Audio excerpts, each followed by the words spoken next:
It began with a single invasion and ended with cities in ruins, nations divided, and over 50 million dead. Between 1939 and 1945, the world witnessed the darkest chapter in human history. A war driven by ideology, fear, and power, reshaping the planet forever. These are the 10 key moments you must understand to grasp how World War II changed everything. To understand how it all began, we return to September 1939, when Germany invaded Poland and the world went to war. Welcome to the Deep Dive.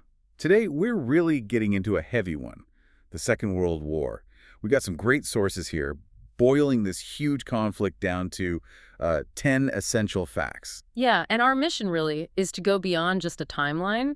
We want to pull out the key insights, the how and the why this all unfolded. It's about getting a structured understanding, without getting lost in all the detail. Exactly. So you walk away with a solid grasp of what made this war, well, what it was. And we start right off with fact number 1. The sources are really clear on this. We need to ditch the idea that World War II just broke out. Ah, that phrase, like it was a storm or something. Precisely. It sounds accidental, spontaneous, maybe even inevitable. But the sources insist that's completely wrong.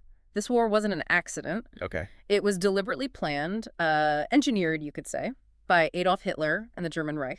It was intentional from the get-go.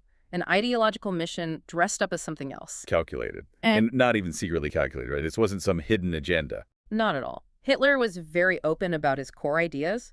Mein Kampf laid out the blueprint years before.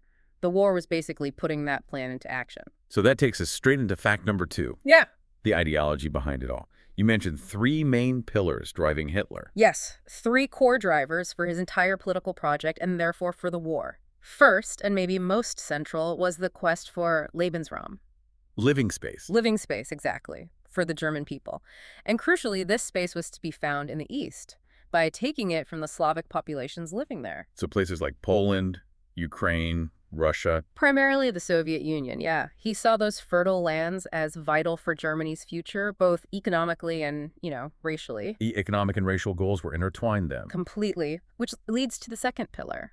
Fighting communism. For Hitler, the Soviet Union wasn't just another country, it was the physical home of communism, this ideology he despised. So to get the Lebensraum, he had to destroy the Soviet state. Had to. They were one and the same goal in his mind. And the third pillar, absolutely fundamental, was the fight against European Jews. He saw them as the ultimate enemy, undermining Germany from within and without. Okay, so Lebensraum in the East, destroying communism, Soviet Union, and eliminating Jewish influence. That's the core agenda. That's the package deal. So, if the Soviet Union was the main target, why invade Poland first? September 1st, 1939. Why was that the necessary first move? Well, look at a map. Poland is right there, between Germany and the Soviet Union. It was the geographical roadblock. Simple as that. Partly, but it was also politically useful. Remember, after World War I, Germany lost territory to the newly reformed Poland, places like Upper Silesia, the Polish corridor dividing parts of Germany. The Treaty of Versailles grievances. Exactly. Hitler masterfully exploited that existing resentment. He blew it up, painted Germany as a victim, and used it to whip up public and military support for attacking Poland. He framed it as righting historical wrongs. So the invasion starts September 1st, and Britain and France had alliances with Poland. They did, which is why, even though Hitler might have preferred a quick, localized war, it immediately became a bigger European conflict. Britain and France declared war on Germany on September 3rd. But declarations are one thing, action is another. And that's a key point the sources make. They declared war, yes, but they didn't actually do anything militarily to help Poland in 1939. Really, no intervention. None on the ground. So the Wehrmacht, the German army, basically had a free hand. They defeated the Polish forces pretty quickly, within about 4 weeks. And what happened after that military victory is crucial, isn't it? It showed the true nature of the occupation. Absolutely. This wasn't just about winning a war. What followed immediately was a calculated campaign of terror. The goal wasn't just occupation, it was to crush any potential resistance, any Polish identity. How did they do that? They systematically targeted and eliminated the Polish leadership class. We're talking intellectuals, priests, nobles, teachers, political figures. anyone who could potentially lead or inspire resistance. Rounding them up and killing them. Yes. By the end of 1939 alone, estimates are around 50,000 Poles were murdered. It was a deliberate strategy to kind of decapitate the nation. And this ties back to the Nazi racial ideology you mentioned. Directly. It's chillingly logical if you accept their premise. Nazi doctrine classified Germans, the Nordic Germanic people, as the Herrenmenschen, the master race. Yeah. And Eastern Europeans, Slavs like the Poles, were labeled Untermenschen, subhumans. Subhumans. The language itself is horrifying. And it had deadly practical consequences. If a group is officially designated as subhuman, their lives are seen as having less value or no value. It makes mass murder, forced labor, brutal occupations seem, well, justifiable, even necessary to achieve the goals of the master race. And what about Poland's large Jewish population? How did they fit into this immediate terror? They were targeted instantly and with extreme prejudice. Remember, fighting the Jews was a core pillar. The Nazis saw them as an inferior mixed race, a threat. So what happened to them right away in occupied Poland? Measures were immediate: concentration into ghettos, often in horrific, overcrowded conditions with little food, forced labor, random violence and killings. This wasn't yet the industrialized extermination of the Holocaust, but it was the start. The persecution was central from day one. So conquering Poland wasn't just about geography.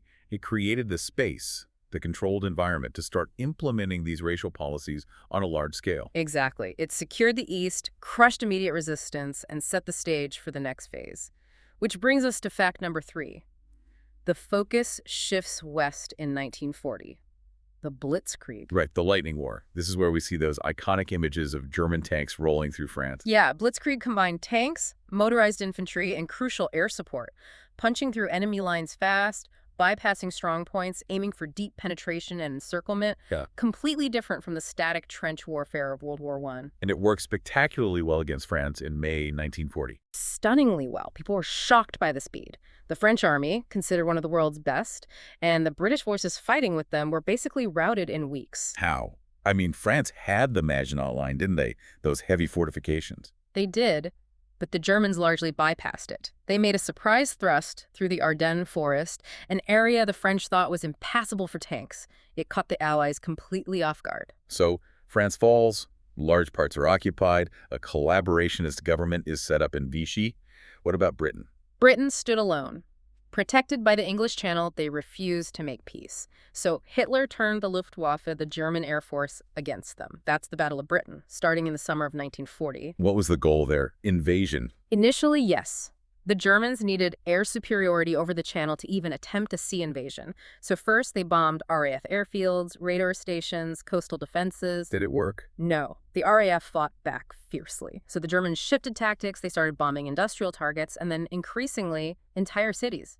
London, Coventry, the Blitz. And this is where we see a significant escalation in targeting civilians, right? Definitely. The sources point this out. There was a clear willingness by the German command to inflict heavy casualties on civilians. Bombing cities was partly about destroying industry, but also about breaking morale, terrorizing the population into submission. A grim foreshadowing of what was to come on an even larger scale later. Unfortunately, yes. Now, before Hitler launched his main event, the invasion of the Soviet Union, there was a detour, the Balkans, in 1941. Why get involved there? Wasn't the focus supposed to be the East? It was, but his ally, Mussolini in Italy, had kind of messed things up. Mussolini tried to invade Greece and Yugoslavia, but his forces got bogged down, even pushed back. So Hitler had to bail him out. Pretty much. He couldn't afford instability or an Allied foothold on his southern flank, especially with the massive invasion of Russia being planned. So in early 1941, the Wehrmacht quickly moved in, occupied Yugoslavia, Albania, Greece, secured the area. A necessary diversion, then, to clear the path for the main goal. Exactly. Which brings us to fact number 4. June 22, 1941, the invasion of the Soviet Union. Operation Barbarossa. This, the sources stress, was Hitler's real war, the one he always intended to fight. The Vernichtungskrieg, the War of Annihilation. What made it different? It wasn't just about conquest. It was explicitly designed to destroy the Soviet state, communism itself, and to enslave or eliminate vast populations to make way for German settlers. The level of planned brutality was unprecedented. Planned brutality, how so? Well, take the Commissar Order issued before the invasion. It instructed German troops to immediately execute any captured Soviet political officers, the commissars, instead of treating them as POWs. That's a direct violation of the laws of war. Wow. And there were orders for the army to live off the land, which essentially meant stripping resources from the local population, leading to mass starvation. Millions of Soviet POWs were deliberately allowed to starve to death in German camps. It was genocidal intent baked into the military planning. And the initial military push was huge, right? Massive gains early on. Enormous. The Germans advanced hundreds of miles, captured millions of Soviet soldiers. It looked like they might actually win quickly. But behind the front lines, that annihilation aspect was already happening. Immediately. Following right behind the army were the SS Einsatzgruppen, special task forces. Their job was mass murder. Who are they targeting? They swept through occupied towns and villages. At first, they primarily targeted Jewish men, often using the excuse that they might be partisans or resistance fighters. Just an excuse, though. Totally.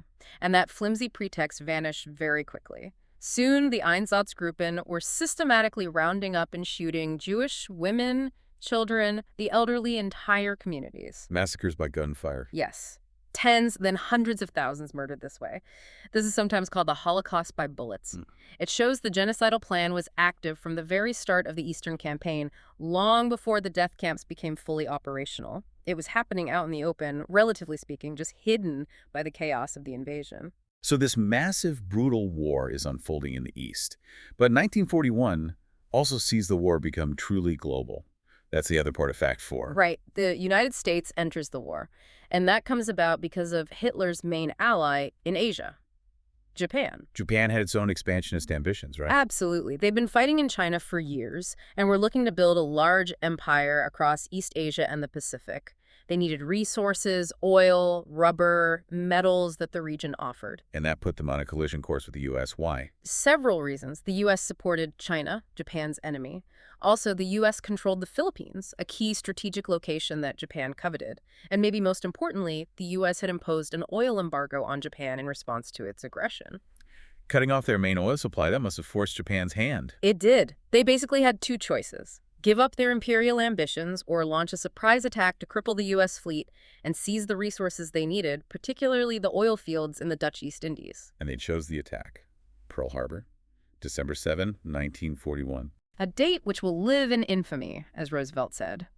Japanese aircraft attacked the U.S. naval base in Hawaii, aiming to knock out the Pacific Fleet.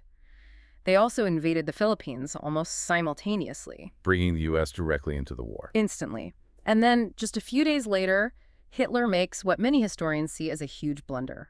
He declares war on the United States. Why would he do that? He was already fighting Britain and the Soviet Union. He had a pact with Japan, the Tripartite Pact, and he seemed to believe, wrongly, that the U.S. would be so busy fighting Japan in the Pacific that they wouldn't be a major factor in Europe.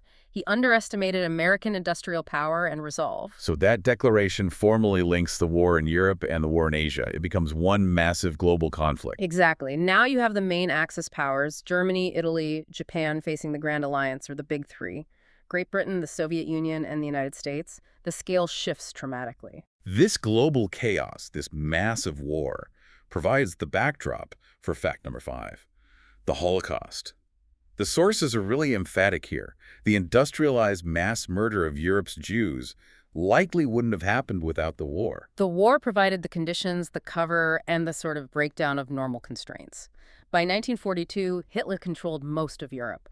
He felt he could act with impunity. And the mass shootings in the East by the Einsatzgruppe weren't enough. They were horrific, but from the Nazi perspective, they were inefficient. Psychologically taxing on the killers, difficult to conceal, and not fast enough for their goal of total extermination.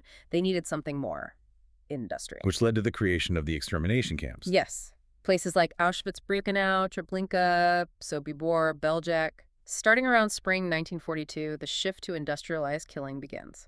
This is the Holocaust, as most people picture it, the gas chambers. It was a war within the war, a systematic genocide carried out under the shadow of the larger conflict. Industrialized killing. That implies a huge logistical effort. Immense. And terrifyingly methodical. It required the coordination of the entire German state apparatus. Think about it. The SS ran the camps. Local police forces across occupied Europe helped round up Jews. Yeah. The Deutsche Reichsbahn, the German National Railway, meticulously scheduled and ran the trains, deporting Jews from France, the Netherlands, Greece, Hungary, everywhere, eastward to the camps. The railway schedules, Mhm. just like any other cargo. Chillingly, yes. German companies produced the Zyklon B gas used at Auschwitz. The bureaucracy handled the confiscation of victims' property. It was the full machinery of a modern state turned towards mass murder. And it wasn't only Jews, though they were the primary target. No, other groups were also targeted for extermination in these camps, particularly Roma and Sinti people, often called gypsies. Also, Soviet POWs, Polish intellectuals, disabled people. But the systematic, continent-wide attempt at total annihilation was focused on the Jews. The result being the murder of 6 million European Jews. 6 million. Perpetrated by Germans and, it's important to note, with the help of collaborators in many occupied countries, all in the name of the German Reich. It's a stark example of ideology driving state machinery to commit genocide. So as this horrific war within the war is escalating in 1942, the tide of the main military conflict is actually starting to turn. That's fact number 6. Yes, 1942 is a pivotal year. By the end of it, it was becoming clear, at least to German generals, if not yet to Hitler, that the war against the Soviet Union couldn't be won. What changed? They'd advanced so far. Several things. The Soviets didn't collapse as Hitler expected. Their will to resist remained incredibly strong. They also managed to relocate key industries eastward, beyond the reach of German bombers, maintaining production. And help from the Allies. Absolutely crucial. The sheer volume of American supplies sent to the Soviets through the Lend-Lease program, trucks, tanks, food, raw materials, was immense and made a huge difference. And the big symbolic turning point on the Eastern Front. Stalingrad. The battle raged through late 42. The German Sixth Army pushed into the city, brutal street fighting. But then the Soviets counterattacked and encircled them. Trapped them. Completely trapped. Yeah. Hitler refused to allow them to break out. In January 1943, what was left of the Sixth Army surrendered, a whole German army gone. It was a massive blow, militarily and psychologically. The myth of Wehrmacht invincibility was shattered. And pressure was building elsewhere, too. Yes. In late 1942, American and British troops landed in North Africa, Operation Torch. They pushed the Germans and Italians out of Africa by mid-1943. This secured the Mediterranean and prepared the ground for attacking Europe from the south. Which leads to the Casablanca Conference in early 1943. What happened there? Roosevelt and Churchill met, and they made a crucial declaration. They would only accept the unconditional surrender of Germany, Italy, and Japan. No deals. Yeah. No negotiated peace. None. Total military defeat was the only acceptable outcome. This signaled their determination to see the war through to the absolute end, and they backed it up.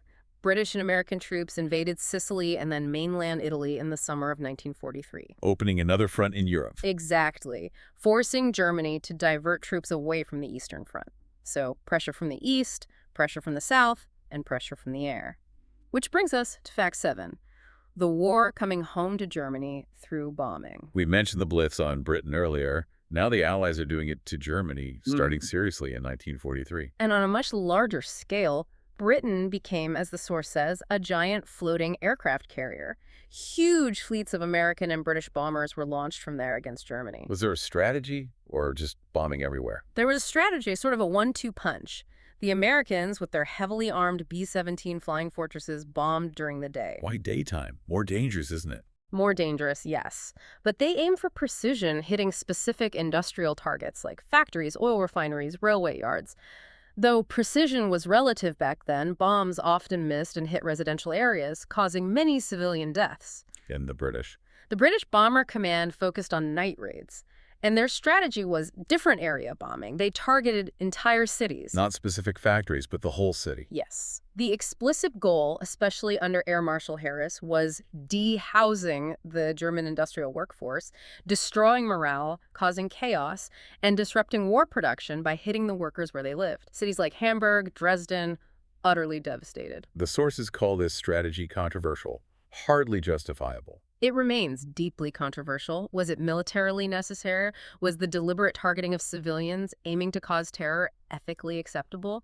The source raises that question. It shows how total war eroded moral boundaries on all sides. What was the human cost of this air war for Germany? Immense. By the end of the war in 1945, estimates suggest over 500,000 German civilians died in the bombing raids. Cities were reduced to rubble. It brought the war home in a devastating way. Okay, so relentless pressure from the east, a new front in Italy, and devastating bombing from the air. This sets the stage for the final phase. Fact number 8, total war and collapse, 1944-1945. By mid-1944, the term total war really applied. Pretty much every available resource, human and material, in Germany and among the Allies was thrown into the conflict. Civilians were fully mobilized. For Germany, it was about survival. For the Allies, it was the final push. And this final push came from two directions simultaneously. The West. D-Day, June 6, 1944. The massive Allied landings in Normandy, France. Operation Overlord, a huge gamble, incredibly complex but successful. They established a beachhead. A huge one. After fierce fighting in Normandy, the Allies broke out, liberated Paris in August, and began pushing across France and towards Germany itself. A major Western front was finally opened. And at almost the same time, a massive offensive in the east. Yes. Late June 1944, the Soviets launched Operation Bagration, a colossal offensive against German Army Group Center in Belarus. It was perhaps the biggest single defeat the German army suffered in the entire war. Just shattered them. Completely. Soviet forces advanced hundreds of miles in a few weeks, destroyed multiple German armies, and pushed relentlessly westward through Poland towards the German border. So squeezed from both sides. Caught in a giant vice. Allied forces pushing from the west, Soviets from the east, they drove deep into Germany throughout late 44 and early 45. The Soviets reached Berlin by April 1945. And the end for Hitler. He remained in his bunker under the Reich Chancellery in Berlin as the Soviets closed in. On April 30th, 1945, he committed suicide. And Germany surrendered soon after. Yes. The German High Command signed the unconditional surrender on May 7th, effective May 8th, 1945. VE Day victory in Europe. The war in Europe was over. But not the World War. Japan was still fighting. Right. Japan still controlled vast territories it had conquered since 1941. The U.S., with British support, had been fighting a brutal island-hopping campaign across the Pacific, getting closer and closer to Japan's home islands. An invasion of Japan itself was planned. It was. And everyone expected it to be incredibly costly, potentially millions of casualties on both sides, given how fiercely the Japanese had fought on islands like Iwo Jima and Okinawa. But then came the new weapon. The atomic bomb. Developed in secret by the U.S. Manhattan Project. President Truman, who took over after Roosevelt died, made the decision to use it. Hiroshima. August 6, 1945, an atomic bomb dropped on Hiroshima. The devastation was unprecedented. Around 90,000 people killed instantly or within days. Many thousands more died later from injuries and radiation sickness. And then another one. 3 days later, August 9th, a second bomb was dropped on Nagasaki. Similar horrific results. And that led to Japan's surrender. Yes. Faced with this unimaginable destructive power, and with the Soviet Union also declaring war and invading Manchuria, the Japanese government finally agreed to surrender a few days later. August 15th is VJ Day victory over Japan. World War II was finally over. Which brings us to fact 9. The terrible balance sheet. The sheer human cost. It's almost impossible to truly comprehend. The sources estimate around 50 million deaths directly caused by the war. The 50 million. And that's likely an underestimate. The exact number is unknown. Think about the population of a major European country today, just wiped out in 6 years. And geographically, where were the losses heaviest? Overwhelmingly in the East. The source highlights that roughly half of all the war's victims, maybe 25 million or more, were from the Soviet Union, soldiers and civilians. The scale of suffering there was just immense. And the sources identify 4 things that made WWII historically unique, unlike previous wars. 4 terrible firsts. Yes. First, it was the first major war in history where more civilians were killed than soldiers. That reflects the targeting of populations, the Holocaust, the bombing, the starvation policies. Okay. What's the second? It was the first war to feature industrial mass murder, the Holocaust, using modern state infrastructure, bureaucracy, technology for genocide on that scale. The third. It was the first war where bombers were used extensively and systematically to attack cities and civilian populations, not just as collateral damage, but as a deliberate strategy of terror and demoralization. We saw that with the Blitz, the Allied bombing of Germany, and also Japanese bombing in China. And the fourth, and hopefully last. It remains the first, and so far only, war in which atomic weapons were used, ushering in the nuclear age. That combination, civilian targeting, industrial genocide, city bombing, atomic weapons, marks WWII as a horrifying turning point in human conflict. The devastation was so total it forced a complete rethink of the global order. Fact 10. the aftermath and the world WWII created. Immediately after the war in Europe, in July 1945, the leaders of the victorious powers, Truman for the U.S., Attlee for Britain, replacing Churchill mid-conference, and Stalin for the Soviet Union met at Potsdam near Berlin. To decide Germany's fate. And Europe's future. They confirmed the division of Germany and Berlin into 4 occupation zones: American, British, French, and Soviet.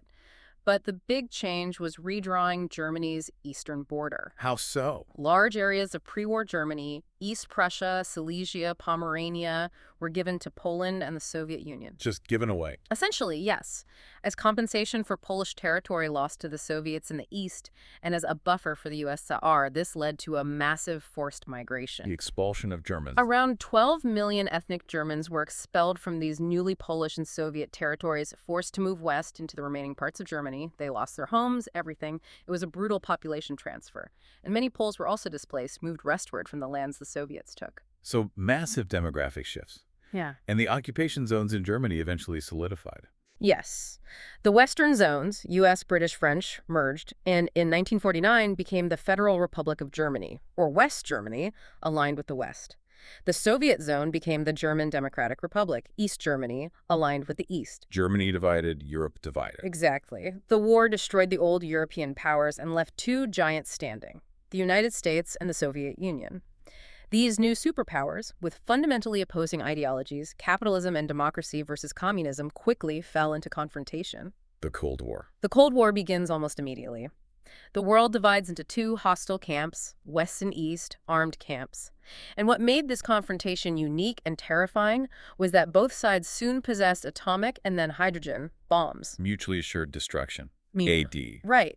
The threat of nuclear annihilation kept the Cold War cold, preventing direct large-scale war between the superpowers. But it dominated global politics for the next 40-plus years, until the fall of the Berlin Wall in 1989.